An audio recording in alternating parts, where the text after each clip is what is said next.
d'acharnement judiciaire qui utilisait des prétextes pour le persécuter et le salir, comme cela a été fait envers tant de dissidents, à commencer par Julian Assange, le pouvoir a montré sa véritable face, celle d'une tyrannie sale qui ne supporte pas l'opposition politique et qui vise par tout moyen à se perpétuer au sein d'instances dominantes qu'elle utilise pour piller et pour accaparer des ressources au détriment du reste des Sénégalais. C'est avec un sentiment de dégoût et de vilainie très fort que j'ai accueilli cette nouvelle et la démonstration, encore une fois, que l'appareil judiciaire sénégalais n'était pas en mesure de faire respecter l'état de droit face à la volonté toujours plus écrasante de ses dominants et de ses instances politiques. Alors je vous dis tout cela depuis Dakar. Je salue la mort d'un nouveau martyr, tombé à Pékin aujourd'hui, tombé à Pékin pour la liberté et la souveraineté de son peuple.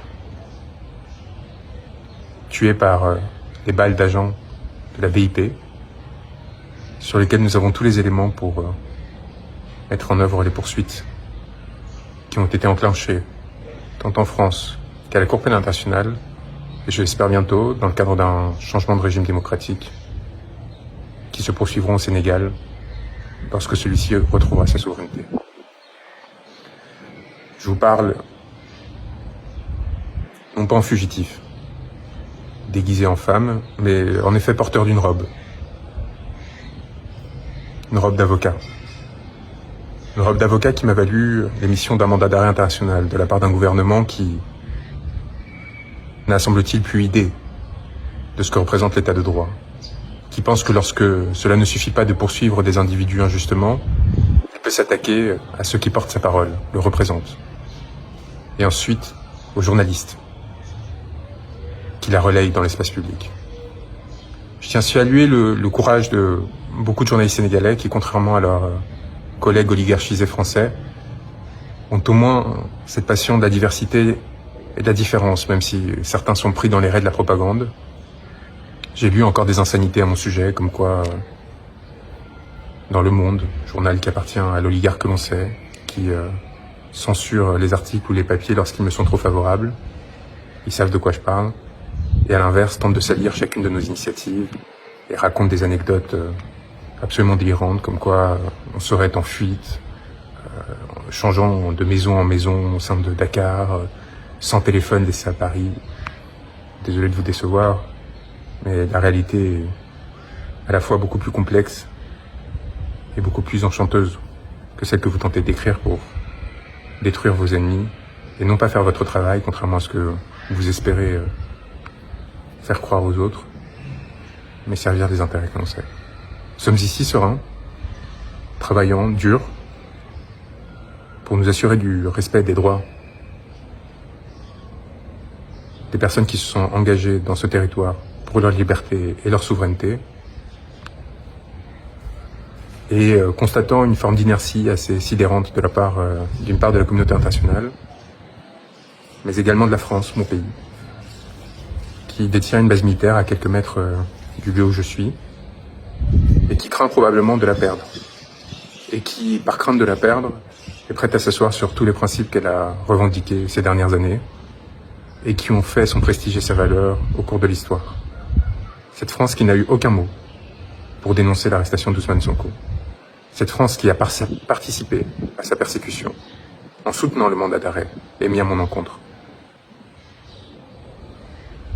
Cette France qui, encore aujourd'hui, se tait sur les 60 morts, qui depuis mars 2021, les milliers d'arrestations et de blessures ont atteint au peuple sénégalais alors qu'il manifestait pour défendre ses droits, et en particulier son droit d'être représenté librement dans le cadre d'élections démocratiques.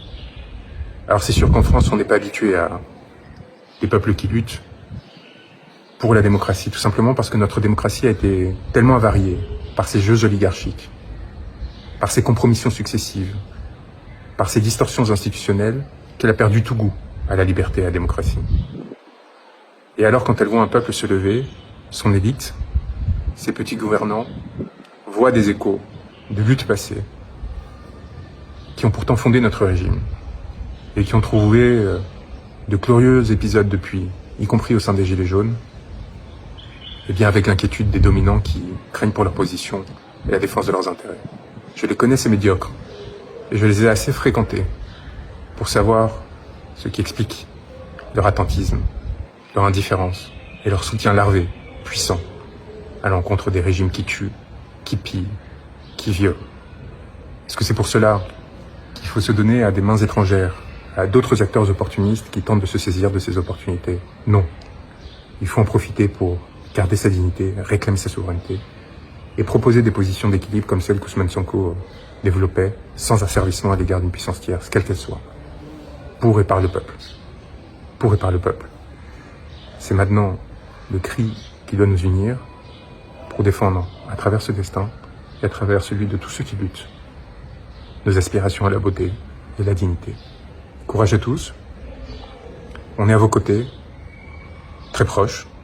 On l'a fait pour vous démontrer qu'on n'était pas dans un comptatoire, que l'on était aussi capable de prendre des risques, mais aussi, jusqu'au bout, revendiquer la légitimité de nos faits, des gestes, de nos paroles, puisque c'est sur des paroles que nous avons été poursuivis. Notre droit et notre devoir impérieux de porter assistance à ceux qui nous l'ont demandé sans céder à une quelconque forme de pression. C'est ainsi que j'ai toujours exercé mon magistère, c'est ainsi que je continue à le faire auprès des frères qui luttent, de la Guadeloupe au Sénégal, et rien ni personne ne pourra nous en empêcher. Peut-être qu'ils nous arrêteront, peut-être qu'ils nous empêcheront de mener à bien le travail que l'on mène avec des acteurs de la société civile, politique, des confrères, pour essayer de comprendre les mécanismes d'oppression qui ont amené à la commission de crimes contre l'humanité. Mais il nous faut rappeler deux choses. D'une part, leurs crimes sont imprescriptibles. D'autre part, le travail que nous avons fait, cette communication complète internationale, cette plainte auprès des institutions françaises et qui seront, je l'espère, relayées par les institutions sénégalaises dès que ce pays aura repris sa souveraineté, ce travail est fait. Leurs responsabilités sont établies. Et les mots que nous avons enfantés ne pourront pas être effacés. Courage à tous et tenez bon pour notre souveraineté et notre dignité.